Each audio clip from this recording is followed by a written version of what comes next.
أكبر الله أكبر الله أكبر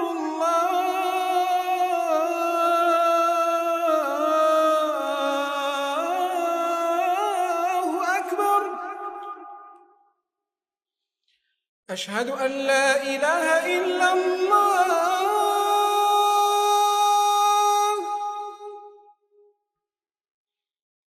أشهد أن لا إله إلا الله. بسم الله الرحمن الرحيم. الحمد لله رب العالمين. نزل الفرقان على عبده ليكون للعالمين نذيرا، ثم الصلاة والسلام على خير الأنبياء والمرسلين خاتم النبيين وإمام المتقين وعلى آله وأصحابه والتابعين ومن تبعهم بإحسان إلى يوم الدين. أما بعد، daza soro koni kodo halitar ngachrodo wenwe gedi sal qur'ani ichele idetum du jirmanene daza isat ko bondu wontitin zana de ka urachene boranda zoloi sida as-salatu was-salam kitala de tin du jirmani murose na tindu mudana de sahabona furarnga barnga chirbogo furena to bunna soro koni rabada ko sarabada chiyama soni da kunyo ko biya malomba da tafsir suratu abasa kedo raga baz ke sinya so disi dande zake soro ko na faraka de faham adani soro ko ne libod la na temere soni da kunyo nam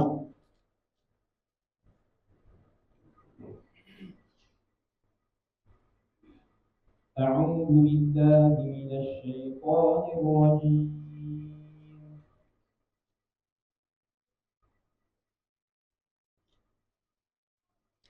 فلينظر الإنسان إلى طعامه أنا صببنا الماء صبا ثم شققنا الأرض شقا فأنبتنا فيها حبا وعنبا وقضبا وزيتونا ونخلا وحدائق غلبا وفاكهة وأبا متاعا لكم ولأنعامكم فإذا جاءت الصاخة يوم يفر المرء من أخيه وأمه وأبيه وصاحبته وبنيه لكل امرئ منهم يومئذ شأن يغنيه وجوه يومئذ مسفرة ضاحكة مستبشرة ووجوه يومئذ عليها غبرة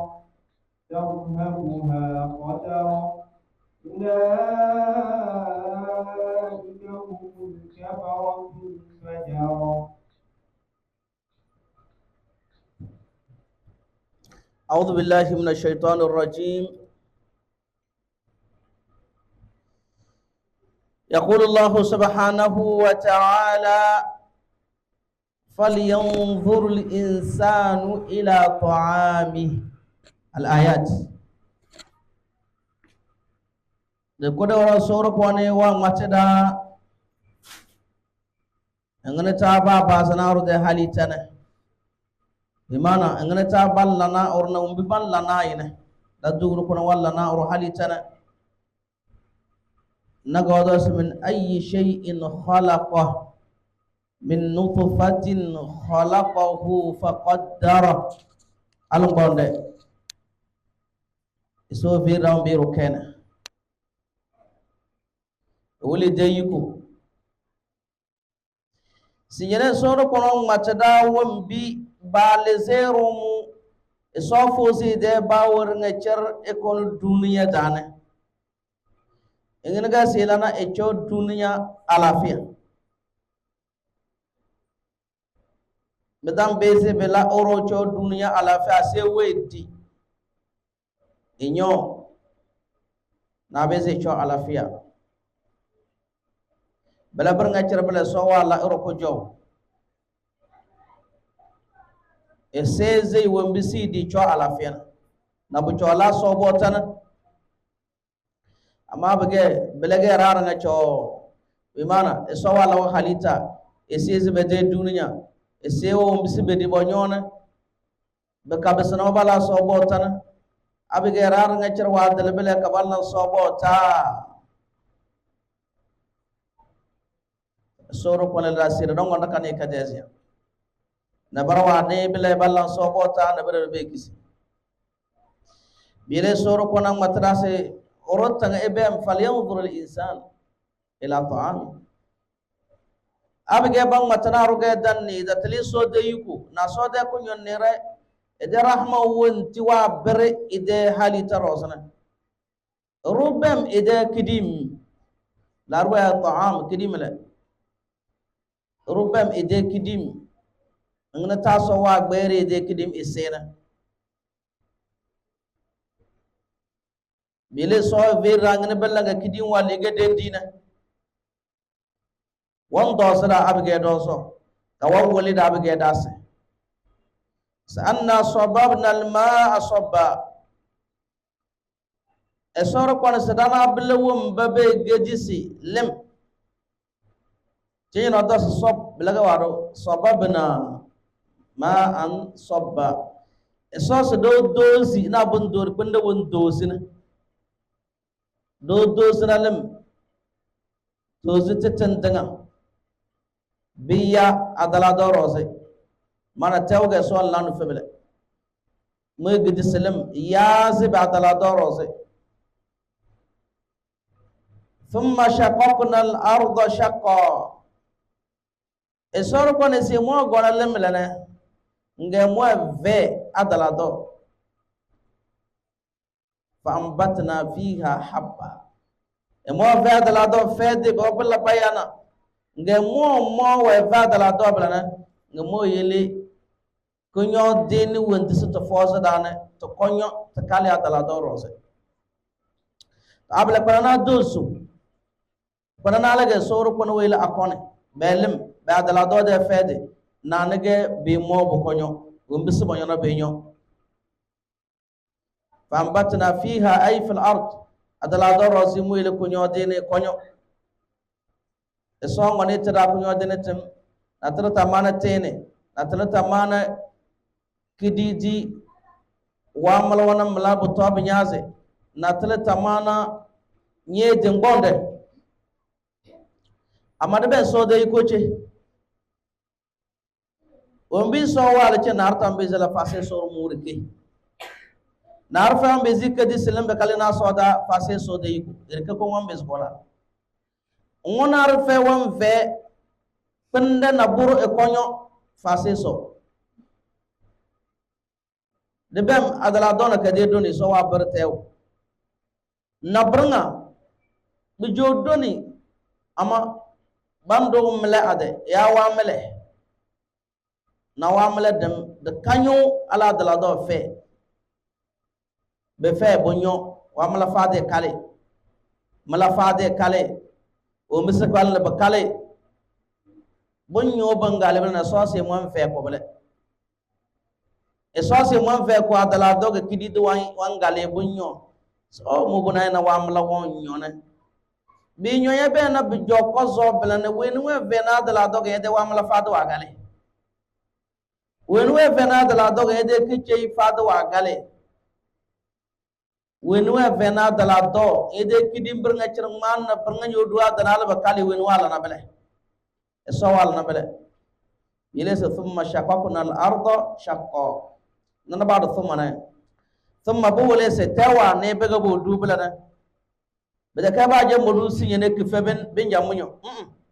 bala boro ga musor kono ma ve adala do be belle na wati se nyona bunna da sinyo na abiga digi ase fedi wegi akuna ke kum koyo be fe bujo kum koyo ango suba kalna bujo ju buja ba kale bodo ase be fe do bodo darnga so se mallan ko nyoyo bonan godum gonnya fina nyondum ka so wala nyede temere wayo so wala nyede temere engas bala na wala da danyo darnga so wa jele bele walnam nyoyo nyondum wore wona se be nyo umana zasona yes ama wamla do tofuna abale wamla kifuna ga magam yo ajoko se be mba ba nyone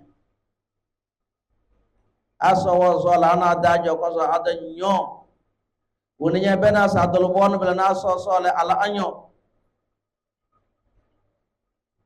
so se mal na bela thumma shaqaqna al arda shaqqa fa ambatna fiha mati habba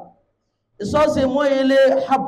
umbaya habna na kada ga se dange se so wange sara baranga kidi dirga den dina umbirnga ci badamala kidi dibiya naga baya sa hab badam bo wamala kecey ngaw sona mala umbirnga ci bille bige kidi biya yawa bucho urutina hab mala pambatna fiha habba iso sa adala do ka alabalange momo yele kidi dima banga dan dinna na badakawa nge sosi muyele wal kale bunyo muyele na bunyo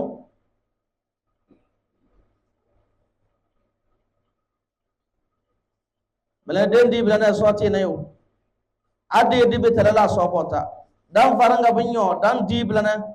la sobota wa inaban wa qadba inabi tene dam tene mele tewga tega kige amakon gona ka kalizwe kalizini biya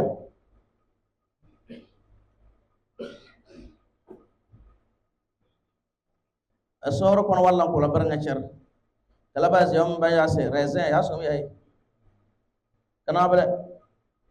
so le wa so si mo le ka kede tew konyo bekakide kidi tini biya kale era yu bonto bendi be gawala fana bo fos bede tonne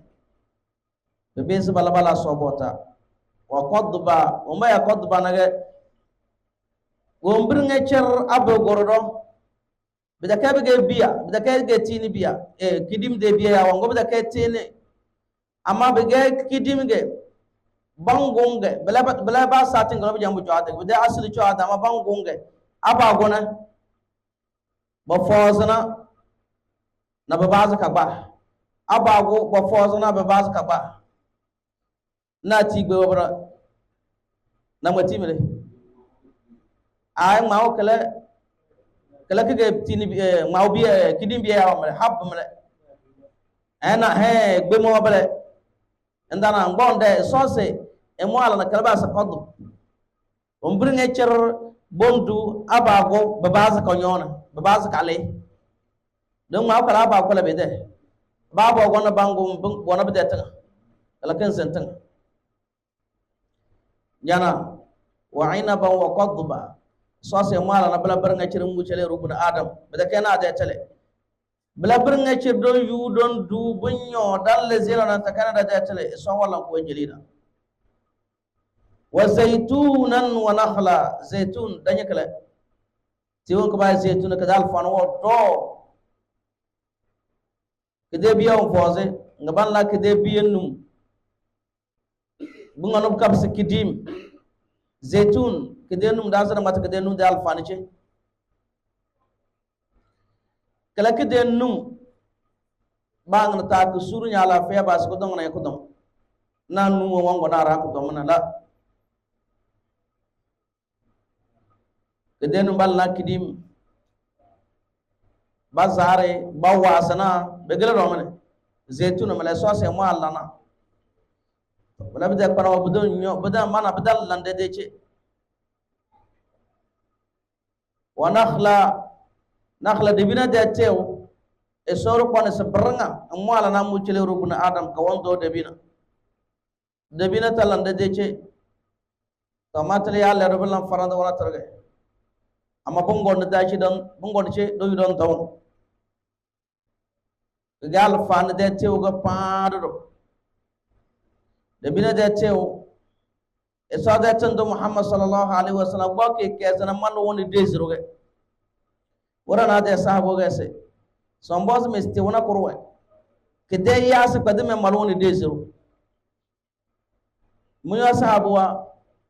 e munyo won kimla ti won kimla bawon wa cha tatale nge sor ko na se hiya nakhla debina de tew don matiro be vena se ko gorna ke de fadu e busy albato se kadado se biya se ke de fadu e busy ro kadado se be lado se be do se be nyas de bina fenes ke de fadu e busy ga be lado laga malwon ne de zero malwon de zero e de bang matir ngecher awala sabat iman rasul wala ge beda esadat nu ver wanaga bagru bengem abdullah ibn umar ena ja umar bagru bengem des o ma papa mazi si debine gayo ngabur umar ibn khattab o ya ngati bidda ra danaga ya jon do si debina ti nini won ki yalla mane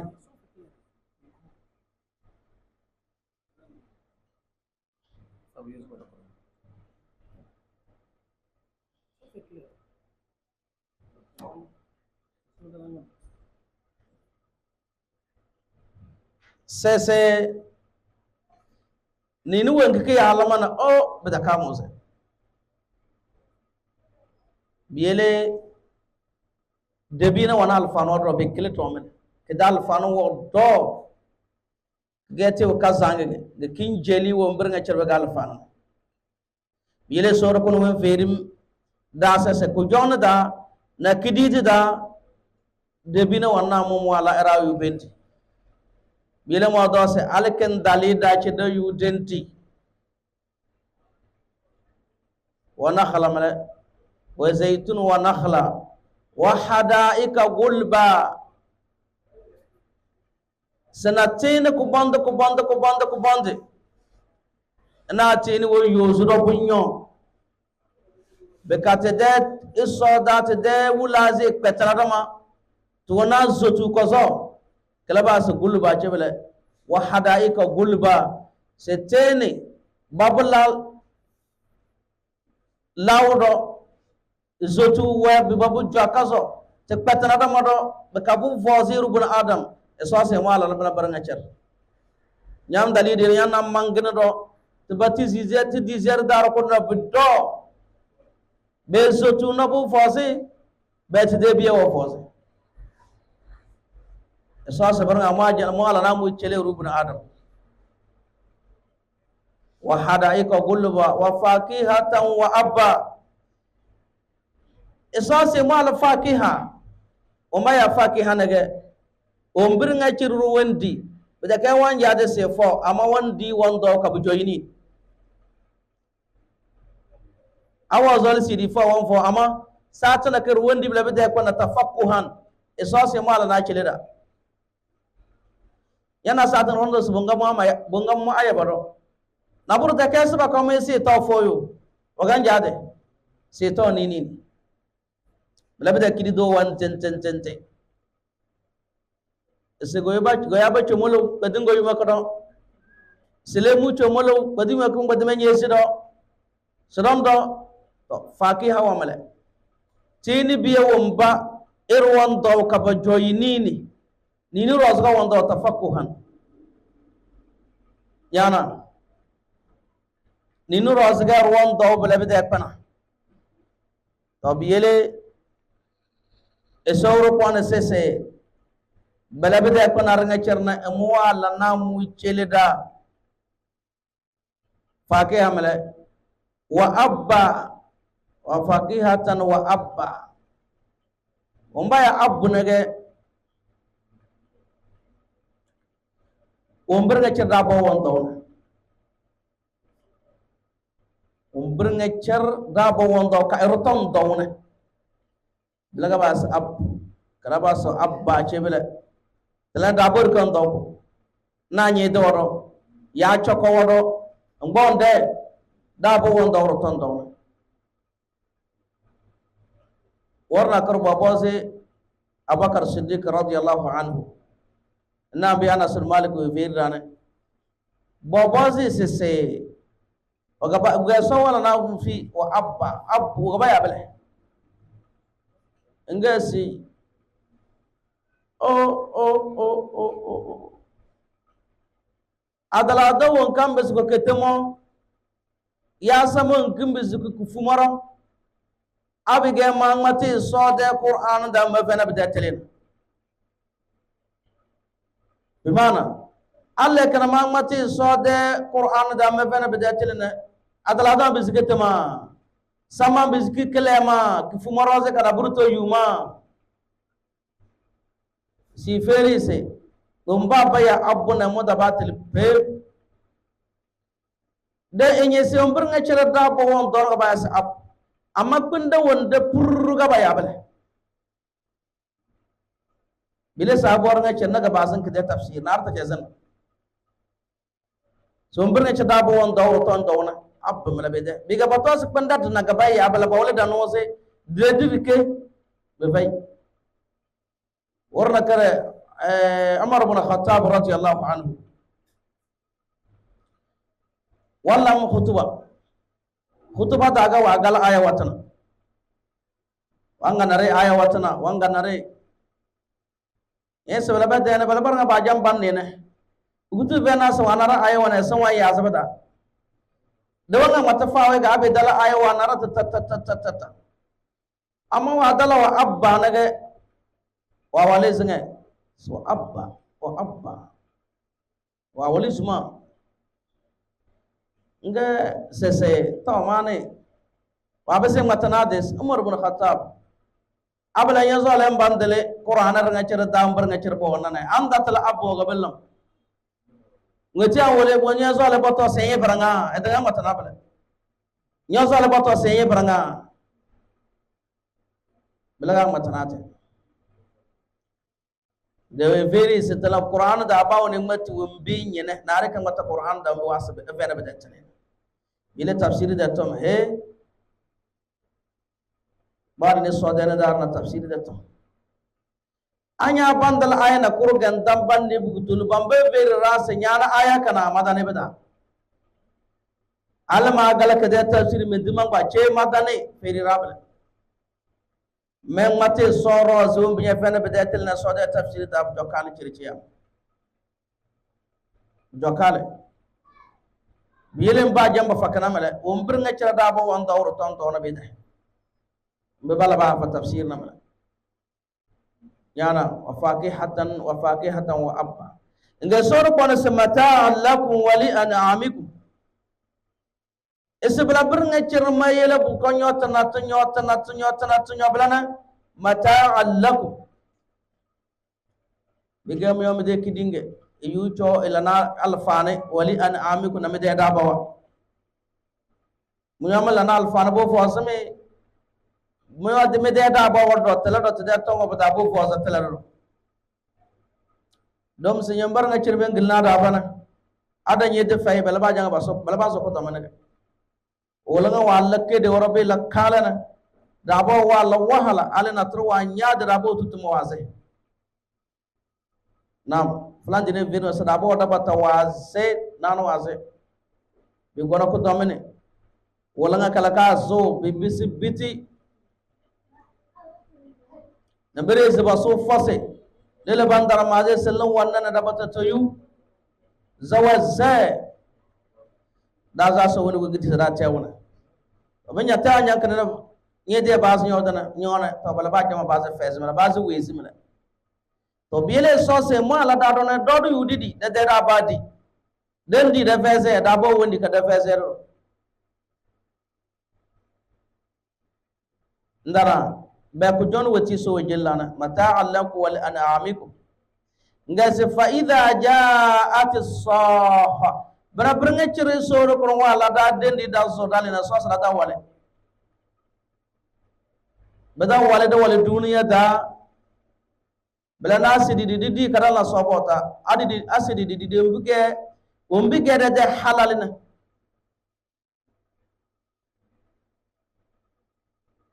bugo yodage bawonir nga cerra nyen di nyan so nyan le nyedi budoya nyedi chukoya nyedi li dendi nyedi ntige kadam burside kidine ya bawo ge nyedi nyambe se so jora kara nyansam abigar wa sabu alayhi salam fa idha ja'at as-saha Abdullah ibn Abbas radhiyallahu anhuma as-saha ism min asma'il qiyamah si qiyamah de ciyama kuro de yira da dana daga saha es abiga ciyama wa dala a ciyama wa goro kide taw to doni bam furo daga andara na billan don pa albu chona eraden bamun to bunga chuko na arabe sendama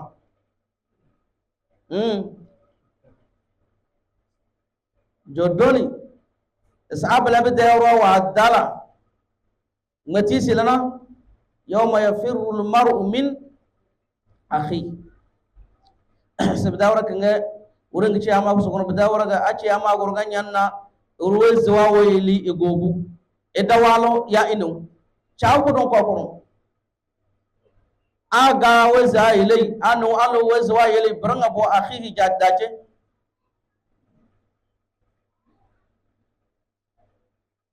wezwa yele don matiro ban wezwa yeli irawan ne na da wasin wan ideton gasbete nartan san arjo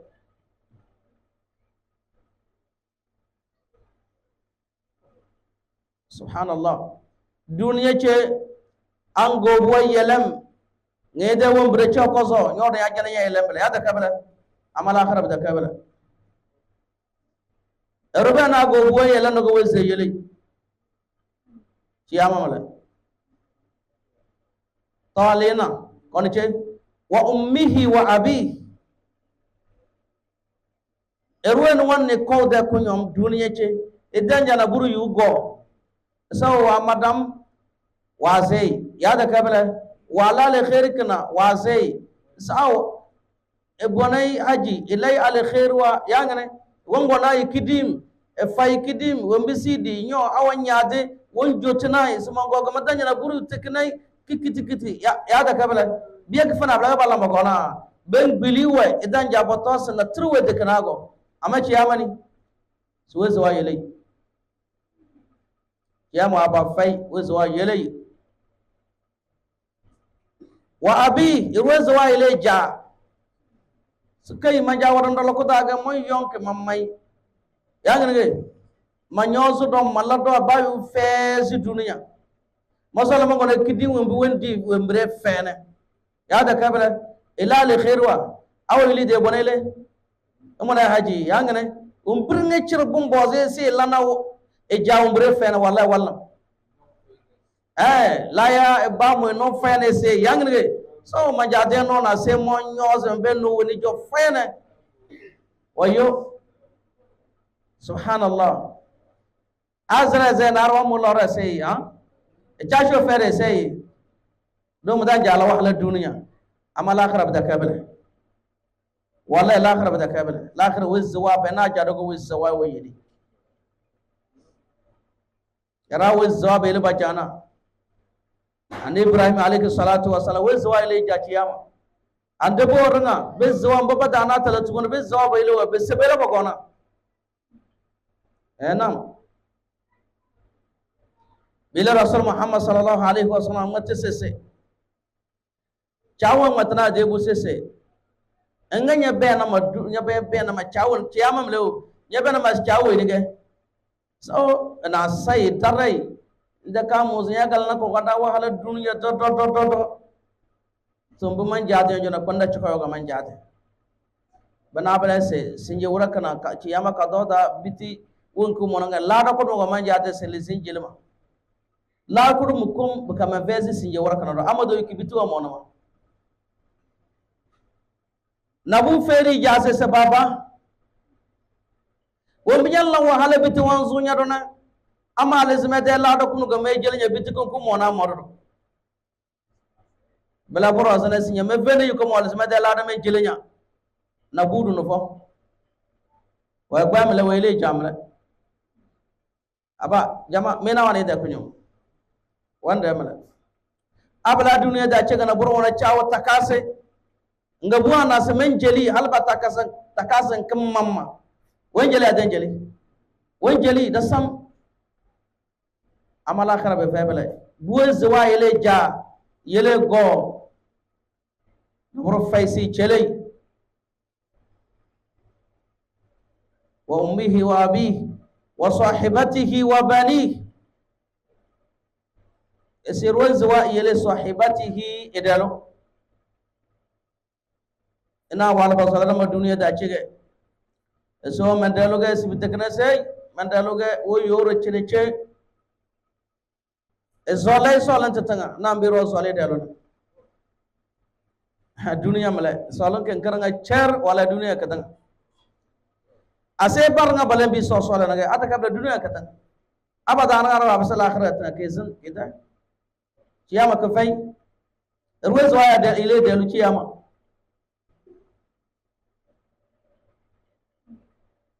alwez zawawi yeli abalwez zawawi li dalona alo se zai eferi se kunna kuduna ga lada kuduma ga majam manja je yu make jil maka be da mala lafiya afre sa si me fere be yuko ame jel nya modo maso kamare abalu ro mo sa alu bala do abalu to yu bala alu jo edo yu baranga bay yadan be so bo yile dama nara tanja e rawtile ti da wona man way yelam jama ciyama ka do da mala daka maje se mura joru ne da tan daga gojo so ko jola akhire yele suru kuna mate dal qur'an da sal akhillau yawma idin ba'dhum li ba'din aduwwun illa al muttaqin se solro na bakpe abige da dal ciyama e sose e berataraga sabatona dama ebaratara dunia kiyama so chondama mani basole mani ge o mani na cheni donte wan jankuwe nge si kiyama ben janwe ba batara ma pep nge sos illa al muttaqin fasem be ziwa sona asem be ziwa sona umbani so den dal bele bede son won joku dunia che al kiyama korwa dum bo so lama sorose nga banga bani so den dare na sor ko ne yawo be dawre ayna al mutahabbuna fi jalali umba go so lama dunya mo sor ko mede guru zini trose mo so moros na bowle bakon sinjawra kana udhilluhum yawma la dhilla illa dhilli bagana wayla na wose wanza bida kamu ze kiyama ko do da bawna wayelam na so yawe smunyo gone sinyamandu mu mede zotu dezi zotu wenkinar ke vay zotu na kar fa fase mede zotu ogon madum mede zotu dezi balaban gode so wandu zotu da balaban banini ni be fatu chene chen ba bena wahala bana waso de wahala ba dara umba mele umbo so lama sorose be kabeze waso balambi so lena ali so por na wabele babese soja kabege be dera bele bana bele masbade don drase ko fozi ci amana be ga solim bawo kirnga cer wala kinjem yele so de so wataqatta'at bihim al asbab abdullah bin abbas se al asman al mawaddah isbidawra kam solun wan jam wala solun wan jam urna jabada solun wan jam orna debu bada solo wanjam irna gobu bada solo wanjam orna delo bada solo wanjam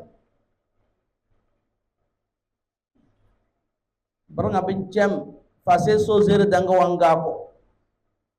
ana delo bo jona bandi so dandar be ziwa so wanga gawa so lan ke lakhira amma abda kabla fala wa sahibatihi wa bani ruwezwa ile delo ruwezwa ile debu bani urdebu eni wa buli wa bengi che ikpili esma jage samongoge elembu ngosna ka chawdo do le do wonni budde ku nyom tanya na buru yuyi ko do wonni budde ku nyom tanya na buru yuyi amachi amani isruwezwa ile debu na bi chawo ile buna ebu ile chawon chawro do wezwa ile debu chiama kadota dadam abige bana ge sowa da dunia chebede bo sole dama chaw sole debu ko sole debu bu sole go abal sole walo al sole abal sole edelo al sole walo solen kana kirnga tiran kin jam la akhira balana solum abla baganani bimana mawle saro zeleja abla baganani bungutubaka ruwezele ele go ele debu sele delo zur sele walo abla bagana no mutisem aha ndara bagana sele bele ala kala ki jodon be mana so wa dabana bo wole sese abga ruwezele bana bon wole sanartan zum idam araw biyase sil kulli mri'in yawma idhin sha'anu yughni Allahu akbar ese bawner ngacir ciama ka doda ede won bi zona na be doy ede sha'an ede won bi dok nay pana be doy bidan dan joy ti si ben ardande dan joy ben ardande wayla nade bila satin ki rasul muhammad sallallahu alaihi wasallam wa mate sese bum bisba ko se ra cire ciama na hufatan uratan gurla bago se ra ta kamana fay bana fay boros tumbolo be ga bala ba ndir nga cer bam bisna de bam bale na patu rose naru fay wan guru baka ege bando banu wan guru yes badale ban dunia da nana aisha radhiyallahu anha wani fawe kana wallahi la karwa ko nga bo ya rasulullah ar-rijal wan nisa yanzur ba'dhum ila ba'd so da tando abala na ala bambe dama ciyama kada wore ciyama kada bakoro tumbol bambe dama nge so da tando sa aisha ala maro jezin tinya mazana ngaga na wanare aya kana sil kulli mri'in yawma idhin sha'anun yughni wumbe ba no soana nambe malana ba wone bi jambu toy arwasi se wonga wasada wasi wonga wo woni chona koy ba no wela nade alwase sa balundo abalwase sa lundo wan wele nade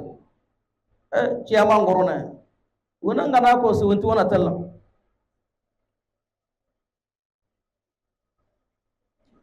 tana tanga cina se biti wo yuru isse yele debu nani qur'an kana aser we zedo wasi sele game debu we wanda leze wo zufufu na so dama nabiye wala yangni ase wandari izo tura kurda ze e jona wanga matatala satin ko zo wana wase wonti daga wallahi ruwaz zawa ile dalo duniya cina nina alo ala fataka na kana la kana ile walo megele no mane wala manga sala buleche ombi leche ne dana yara dana so ko da bro siyenga bembe so ko danga yangni kede be ko donge o aru to ko ro kana o mo se alu ko me sala yage bitu wan kila na banu wana era guru be zona baba sa maro ke o to wada do zo warata wase ntida wana edam bozo na ros tol gidan baba na baga nan ligelo be de subhanallah dunia meleo dunia mele senga ba on wezo abele bitiga ba no weso wabale amala akhira sungu tiga bay bala bide so wanyu tum maze mbosoro لكل امرئ منه لكل امرئ يومئذ شأن يغنيه لغا سبي دنيا دا الاخره مسبلا نملا يلا كوبيا مالوما ومبرنا چربم فير راندا كم مازي سي دنيا مبرا جنا بلغا الاخره سبچو باونو ويلا ناجي ادبنو عليه الصلاه والسلام سوانا دي غدغا كيلي سيلي كما دفوي ادبنو تو وانا دلو سيلي كما دلو دفوي la sabala ciyama kadoda dum bawno woni na darnga cer dum go dande bo janane bo bawno darnga cer wayla nade ande bawno verese sha'ni nafsi mayla namate ande bo arana ula azm min ar-rusul ande bo fayam bo ma sawa do so bakala ande bo baga nana barnga dum bo do jo bawni se wayla nade nar tambe se moda ilada detam fasetan do muhammad sallallahu alaihi wasallam tendu wani si la radda ton ciyamana we very de guna na fatima se fon la wonti fon delenti da wona duniya ce aba dala da ciyama moda be zai lai ko bum alwana ga nyamma sai sabala nyamma ji suwe mati sinan lakhira wallahi bitwan na buru fa se bela fa se da tame kazana wona yo jono duniya da kenan biele royele dunia de chade belay chako l'akhira de chade do l'akhira do nya chade belay sabo alanga si ba gor jana da ba beze amade le dunia de chade do bu jokala beza da yo ko biya malom wallahi de se so de ne so de ne dara de l'akhira de lam de base ke de doze ke kada tilim ba kada madana na budo so le l'akhira ga dan jaade de tele bawni ñose de teme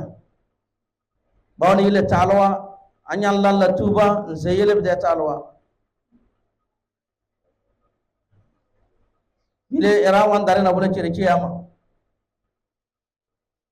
isas wujuhu yawma idhin musfira dhahikatu mustabshira ko biya maloma so do mana mebda wallahi so bada mana meda ciyama dom bamum ciyama ga munge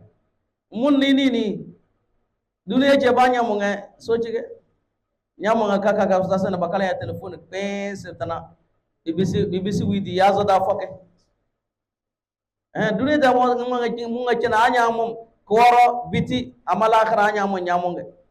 Allahu akbar esasi wujuhu yawma idhin musfira bidawa ga nyana zada era zada bu dona nyanya budaske abdas asfar as-subh na asba wallamna biya bu jode yam bu jakoso aske choka dablana kalabas musfira rosa tato babu jode yam bu jakoso binyeledi dhahikatu mustabshira sarabde rabam baza dawa o kodonga rikege mustabshira hudu bawo tan wombre feze se ngina tamo ma dara chana ay kujini ne wala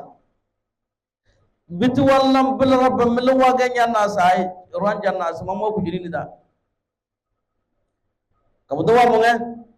enje bela budo kodonga da radama subhanallah aba ga ya giza mai ga ruwedi yangine ba ya giza mai yeye gedi nge ya da cho nyamu nge baba ta ko ko yange zimana ron mo nge wando ran ta bang nge mo nge be gedi mala yangine adedi ce kana mala solla ci ay na tele wallahi ron mo nge ga bang ci yama ka do ta mala so ta bana mat nyanna ro mo nge kam joni no mbra feze omunga chene che dom yis kujunun wala bayana wedi wanda al janna Allahu akbar sol la katare da bata munga ciyama na do jona dando da manda da so dalle kam joni ni yuhu yawma idh musfira dhahikatu mustabshira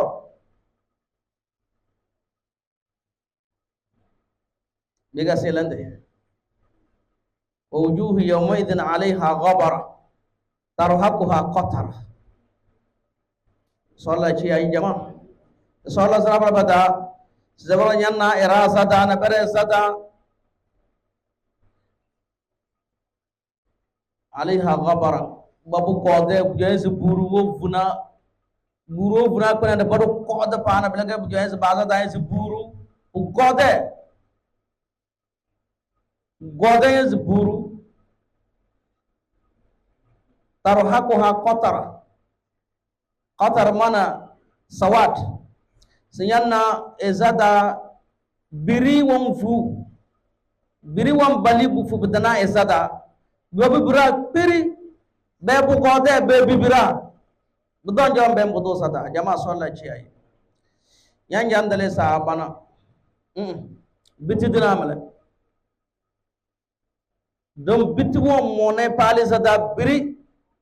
ezada foke wasenti dawala kam biti won mona wa kiyama sowan ngezo wa do fere bon wonna wa tilisan domando be bazada chona kamalwan ba so do bele e pazowe bon wonna bele na nyisi ramfana no be bazada chaskira baya biri kafiro bon bazada si birna o da kabiri kum kuyo da kana bon da so ka padna o da kabele bimma bibirnesi be bisi amala wasa da bele albe chese bele e soñana bi de biri de tan biri te tentenge bi da bra bidi kapu kode be fe ko so bem so wandu wa fere chema ka doda bile so su ulaika humul kafaratul fajr bismillah bi de rabbam bela ba kana bele chema ko rura kafara kafiru amana e so ta so humul edado humrke aw soro kono be muhammad sa humul kafaratul fajr ma do ulaika nane nga alfa tafsir dina ko bona se le bu'di manzilatihim zum baba de kera kfena pata biele so kono ulaika nya se rama baya jona kin sublabe de rama manabla kafara mana kufar kafir wa mana bede won be bi we gizi so bede won be bi te dezi so bile bawal be kafirwa al fajr wa mala bede metala kazo bede won betala kazo bede metala kazo bay sana so bala lade bala zinawa bonyo bangele bala ra kisi bonudira bala sihirwa bapa bade kana ezakada venena bebenara bala ra juta begel ramana to bile uswa se fajirwa ulaika humul kafaratul fajr manabla kafira manabla fajirwa manabla timba badewum betedezi so manabla fajirwa badalatma kasana bade duniya chawrata bile ko bumal wonne be won bi balaga so se kala wona so to mulwe bla nyola ko karan kala temer wonde di yelim bisa kafirna ngola kala temer wonde di yelim bisa fajirna anya adale simarna amala de arwala da wambisa kafiri tenni kala an kanina rakda venna o bas wa kafara se rade al akhirana be mesa dondo mi la dot ta te gele in jana fina da naga sille walle na telaga we ron jadi de dunia sille ko so su boto e buona tlata gena toro belaga rawo firin ira na so ta gena toro al akhirah be dera fena na bor be vene change balla wahala cerci ama kadoda anya ne na rabam bile suru kuna mata qur'an da so in tuti akthar man fil ard yudilluka an sabilillah isirada batala dala doro se anyo fu ben dalazinya yele so dan bab ngobala bo sin dunia da bamba dalambe na bazala ra talambo fu ndana wadda alladhina kafaru law takfuruna kama kafaru yana kafir wa balaba zo la gese ba munyodo me abusi temba na mbele ba dage temba anya ale bela dera e bela mala na so ba jesi bela on bon dora ni bonin l'akhirah de bela mala pa de pa bayeli ro kasu china da l'akhirah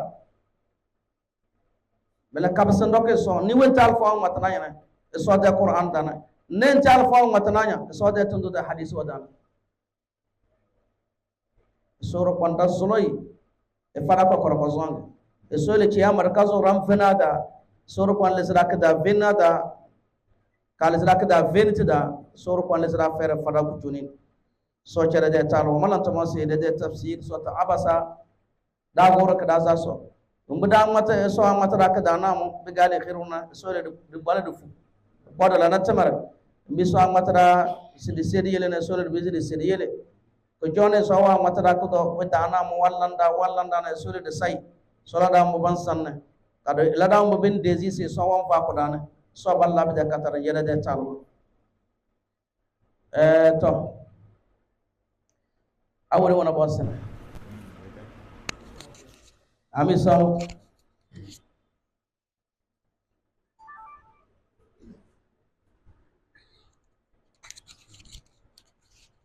nam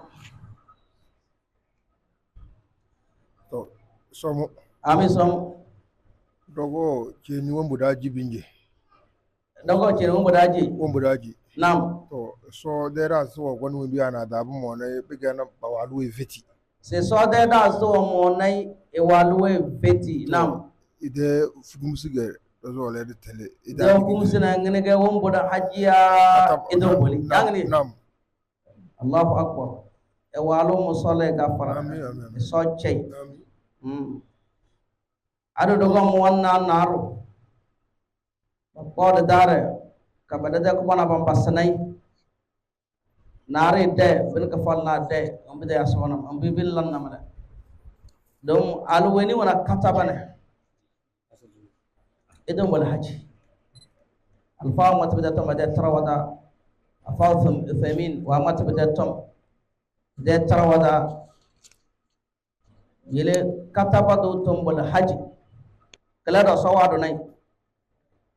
sawado alage abu maram song wala dage tiriciyama ki gi bla borosana haji wa gororo sibin jemele aseke kay deli butuzi abna ka falo insha Allah abu haji soro kone e fadago musuru ka soyde e suru ki kederiba soro kone je tiriciyama so fada ku jonin ami sam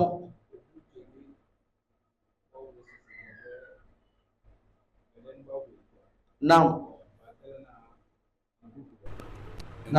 Enga group ngena be dalap mandebi za kasare to dozo. Nam. To be dala spase woni ishana. Nam. Dimamu woni be deze dimbauna to ze natale ojo bojo se wonjo. Nam. Wa group dozo. Bale subhanallah. Limamu melege dando yale do. Bane group da to justement donc nga lay wondina ay etakapse nam ale sen tanaza nam to ngona tele tundo wa zeblana bagana ne bidana bagana tufuy nam wala bo jo nam de teze de na tanaza ina bagana nam nga wala se to na wala bada belwe gizi be bublana wala bade society chongene se era bana bende na bago bege group raja mage badale den magarbu wa mona we na badala se bala jami be zamagr na tudozu wala dana kom be gen ba de rana bodana apa lisana talaga sebese do birke ge le ma mu adal na bawna elawa zena tala law jona da sa wagoro yangi wagoro de tozonge bare subhanallah in kakoro be bana subhanallah bu jon kabse cho kam kasar ga sala o gizi de na bere to fui bele be de bo cho ale kono mona wa yanga wala bere o fui e umbo do fina baise do de limamu e de na sebe de bedam beze bala limamu sena tanaza bambale zili limamu de na tanaza na tele nam limamu ayese ide se kasari do de na tanaza bese Uthman ibn Affan radiyallahu anhu mina da be de hajina de zamane de khalifa tere de zamane wezena sabona tanazar bo fige barna basena tantanaza ka baba gen babu daga be da haji na tantala ga beze na talaga so da tunu wezena wata bo fi ga be sena tan tanaza بدنا عبد الله بن مسعود إنا لله وإنا إليه راجعون تدموي نستونا بياسة مدم بلي ما تنايس إن بالا ولا ملا إنجا عبد الله بن مسعود على خلاف الشر أرى وعلى بان ناري دو بيجي جوتا بيلي بامك بدي بوسو تبدالي خير واحد دو مجا خليفة كه هذا ريان بام بدو بفوناي إجا خليفة نبضون جواب بان نارنا خليفة مو ناتم يانا نانا بو في بسنا تنازنا banda bo afuga be sena tanaza abedene be feri sida gana babo daga na tantala ga danse mbide yasona la bombo za bet banyo za be de society abe ferege be beri lisage na tanaza erutom vu na tanaza do mole sena tale be de zeble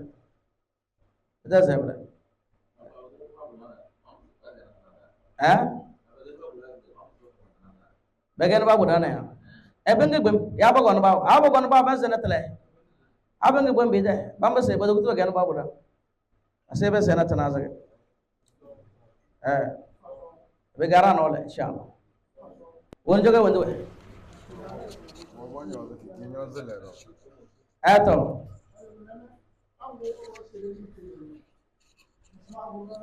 nam, mandalume, nam, kasar ke wajah kali, ekapsia awal zena tenaga, gimana noya? abiga oro bagen bawde celano me kasarwa rambe wanze kasarwa bay waze ade kege yabe ge group ga benze kasarge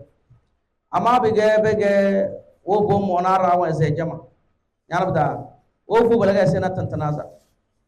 ama bi jerike yabi jaberke wanze kasar gali bo kabse celano mala begel lo mane begel bolli o celano begel bolli roza kasare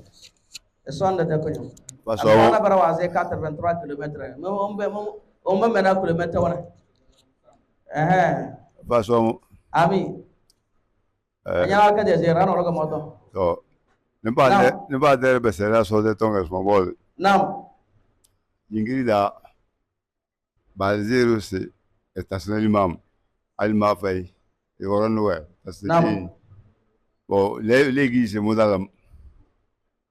de quand mais là là-bas il faut de assez chongeni se bazero se jingirda farande salima me femu sena ngwa me ze sena rozo ga baze ama we gizi se mo de sena waise wa baise pa dum era mbasi be gedi afo burba kanini ni ciyamana badage be ledani na limamu weni wenze na so beka era umbo zana na bumonwe bosole baranga ede se na mowe to silimame mu won goyu bideri ba ko mo ngi yama kadawda wa badiri ba kabada boze labla kama wambe zapola ga talana yana aradan bezar to se bang maya la haji ama juna la haji na la haji chonai abige bodo binara se la de temere soro kola da siriya nam abra paden de sa amin ta ma tafsir da de wendi ga sama gab sama bod masto sama tafsir de lito bismillah ay wendi concernant nyang matisto biya wembi tibala ali chuma na be babala da adan ya kazo bazelo wembi nya gezi sibiya ton voze ali chuma na be la da na dare to turbo sto ngenge dum bodo se de loro keda na bor amfana ali chuma na bor ke geda problem to ngenge se de bar pona na ke bezu ku fodde ali chuma ale kala ya sala kan sin ne kala ke aya asenya bolle so do al mal wal banuna zinatul hayati dunya lele soro kono do sili de nabiya dunya de kawage de kala akhirah de kawa arsole de busi foze asenya le la din kasang abige bo ala din ke zeze pa bum bibu mo sone chaw de sen woro wasolo yangane wanzulu bena bujage ze chawo duniya da ce ya ko duniya da ce wa bama da khair da lam bila chawon dali ale khair wan mona da khair wa tutuma buje zi juwa ma jingruwa ya wala sarasiya wala ale khair wa non bo se mata kala tana na be feri signora mbiye de buanga solo nyana ba bugu feni wa solo nyana mala munye sana na ru bugu fen bu nana bu ila ke fen bujokale nyambe se be na sik fene amma ngese lana leyle de duniya de solo kala solo nyo to biyele aseru aba wuli debu wuli adini ke bekaso etele so entele chaw de kunyon nere anarana umbisu ko fo asero la akhirana mare amma tonu bobo boru yendo kala kudanga fo sana turu ay tata benna to dune che ga ba marudu balai ba moy lore cho ben jele bala tate damala amma bugent ma matna tato to nyede fo sana nisko ko fo sana mare soro pon ini da kunyo be ka fara ku juri solo da fere nana da solo na de chele ba solo dana de bon nga do dang matre de centre islamique de do dang ber ke de do mindir nga da base ke de dal de pere ngodar de pere na woni yid madana enye yangne banga bazana putro ge patne kolas rose nan tisba belba ka to wona bu to nya se ko biya deli de ben jeli piye ne wala bala kon kar wala sorbanu al baraka dogon de tala ke rondo sto daga da base de palfase bas ko frage na ba gaba kawa yangne ba do nyere te bala baranga to sino do dam go robi de bawe dozole sudumu ke galaw esa asbala jingri dale dam mu bam mura yangne aha dale ngu dale ko onnana o wona mane lamba ko na de rama o jama se de da badan zolo so godere nge pep atalata orala lan dale ke inshallah de ve ko fola atalata ran folo king tanya na ke foto nya bonna nyandale safa tere na ko roza ke sebala dale ke folo ke maso de se mardi ke le kom yemene hein siena fo mardi 14 hein 14 ki mercredi 15 14 ga mardi rodu wana mercredi ga yangne 14 ga mardi 14 aso we dis dalam follow kan dal inshallah me ver me se follow kudumu de ton wasa bala dal ne ça fait 25 tonnes ciment 25 tonnes de ciment follow kan kirke nare lamma dese tutuma hongo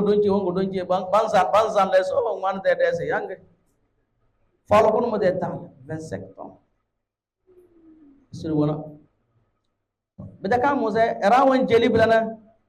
baba kon mo maade se bam bim bede ya bin de wallahi biden de al wallahi naga bin de bu futi naga bin de to biyele dan zulu ko biya se babun go sili de do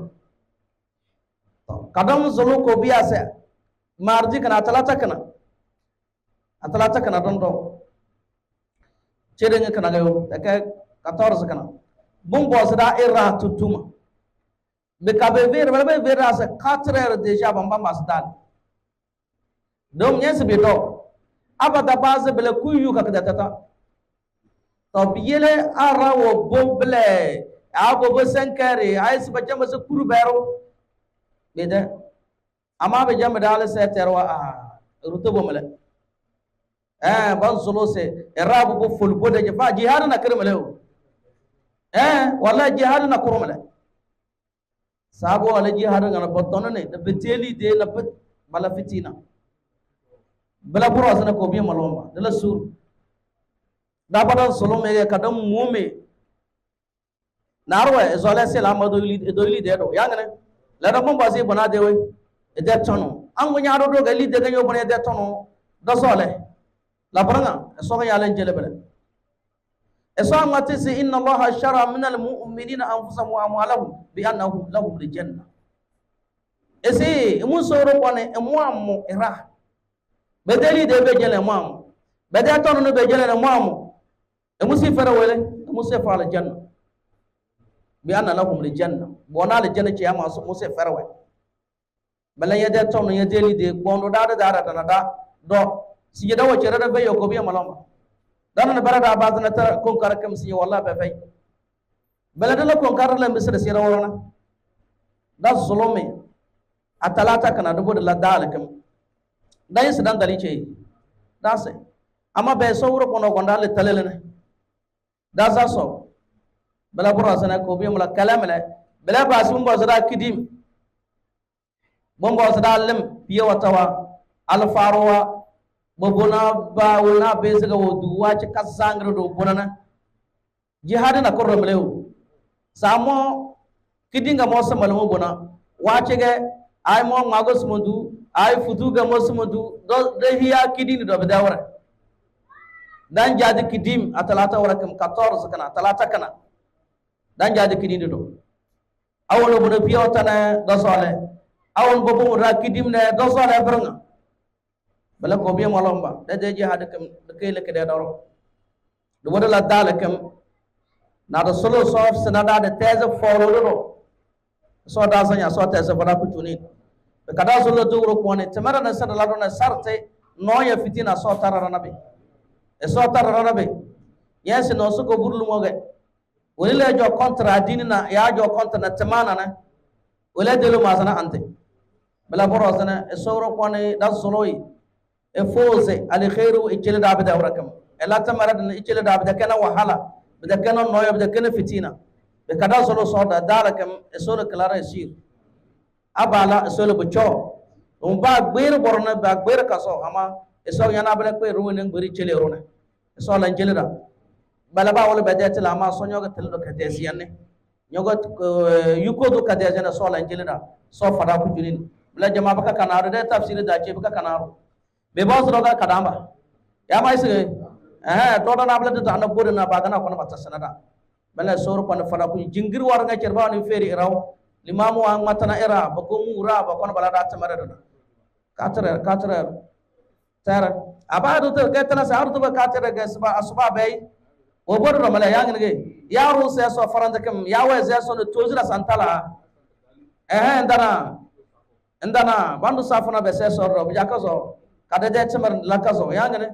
soro ko ne fara ku junin limamu wa umu ira bang matana ra jingir wada soro ko ne fara ku junin darga du su budawra bo wala so to kun malama sole badadini adini de soze mala ko biya ayona adini de soze bi boz bi dawr kanyo na damana la fi andalan so fara ku junin so mo de sononte na bara o yela ali de che ngene nare jele milara de sampwa ko buna ro bona madana kana 25 mila konna tonwa e de bona dana se baro naro bene we veti bo sola se be riba be de lada eti rose sor ko le betala romo so chay chemalo mbar nga cer so ni de da ko nyum be jere ala do 1500 santram le sor ko ne dal baraka brenga cer be ganabele tamara de dabele sor ko ne fara ku dunin awoni do woni simana wambe si bona da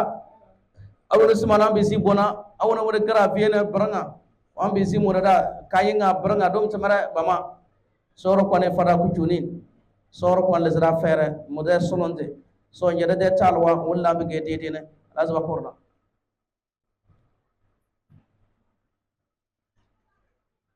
alhamdulillah Ibu gagal bakada apa wabali satu bulan dengan alhamdulillah ada tongkoni ada tongkoni kerjaan tongkoni kepada tonga boleh dah dulu dah medrai sosi wujudnya lafia sosi tu bede wujudnya mua di mua dan mau kabadia balik jerat menu dabar nuda ada nyamda lalu so boleh dah lo boleh sena alhirwa untuk tu abdana so boleh farabe Umur zola bi alayri bina so fara go bila ni danda na so ko to rabu da pare so ru ko ne la zolo da medna de centre kana so ko bila so go mak ga da mak ke da tumare so ko ne fozu e cele da samo woni faam bo na so ko ne yele da ni ka so go do kala da tumare de ba na ko sallallahu alaihi wasallam alhamdulillah so ru ko la zolo do bi ba nya to wala da na fatul dura da na so ko ni fa lafiya dada ku tontona so ko ni fala lafiya la ya wa talam la don do ba woni so wuru ko ni fo la ya jele don do ba woni so ko ni fo la ya jele da jindira ba ko na bismillah ba kadara alhamdulillah ba bazan ba da tamara bismillah ba kadara alhamdulillah bongo du buguna so na ro so ko ni ma bayra da wu du na so ko ni bisanada da so so ko ne du be de la na so ko ni mo de ko ni so ko ni be beze so ko ni jawa so ko ni so ko da la so ko de ko ni ro olan tam so ko da so ko ne da ko na bismillah ba on ka de da alhamdulillah de so si tra la fia no wa fitino abitwa so ko ni to rabbi da bare am subhana rabbik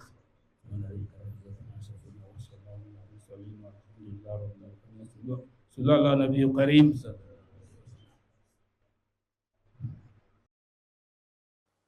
الله أكبر الله أكبر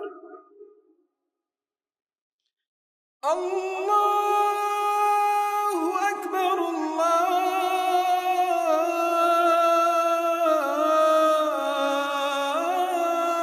الله أكبر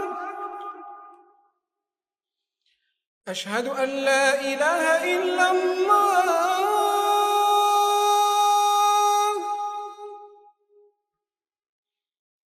أشهد أن لا